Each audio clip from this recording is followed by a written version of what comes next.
Alright, this is the Gru flying machine, as you can see, and we have a little Gru up here who pops in and out of the flying machine, and that's done with a linkage that's on the wheels. So as you can see, as the wheels move, Gru pops up and down.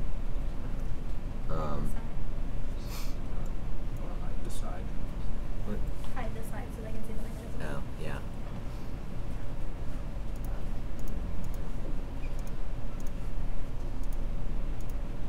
So I want to keep saying stuff.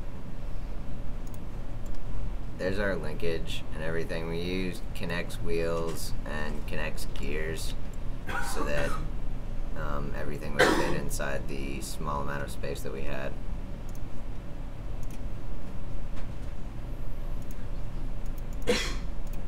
So as you can see, as the small gear runs in the bottom, the wheels turn, and the larger gear runs Gru up and down out of the body.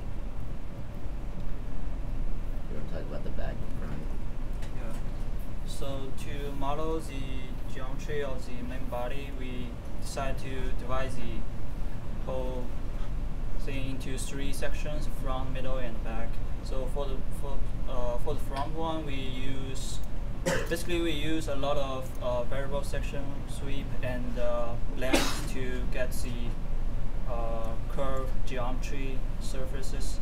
And for the pattern in front, we offset the surface and drew the pattern and extrude to the surface, so we get the pattern thing. Yeah, the Gru and top key, it was a little bit tricky to get the shape and everything for them. Just started with a sphere and put a whole bunch of datum points and stuff, and then like the eyebrows were variable section sweeps.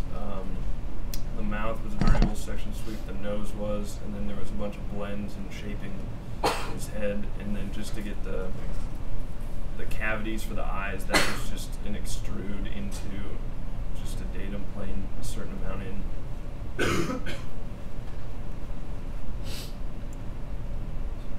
And then we had some difficulty with the gears when we actually put it together, but it runs up and down and back and forth. We found a couple of dead spots on the gears where the gears actually lock up, so it can't go a full 100 or 360 degrees, but it does most of it.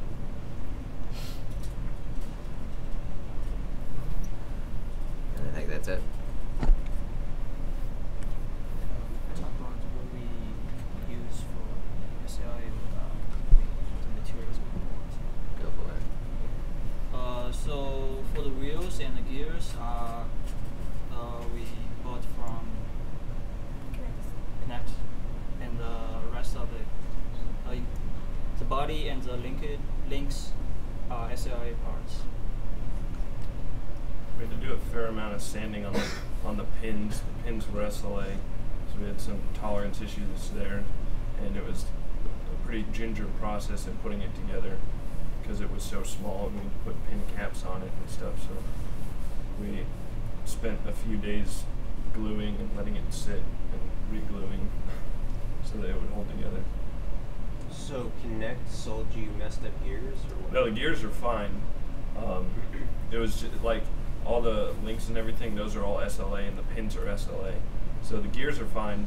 It was just using the pins to link the different things together that was where we had our tolerance issues. Why can't it do a full revolution? That's because when the tolerancing where we put the shaft for the gear and then how the connects axle interacts with the hole, the SLA hole, those actually came a little bit closer together than they are in the model.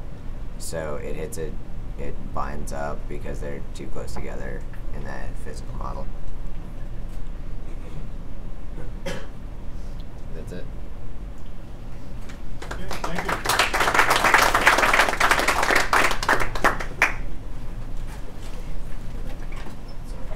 Group 7, Adam's going to show you guys our model as soon as it loads.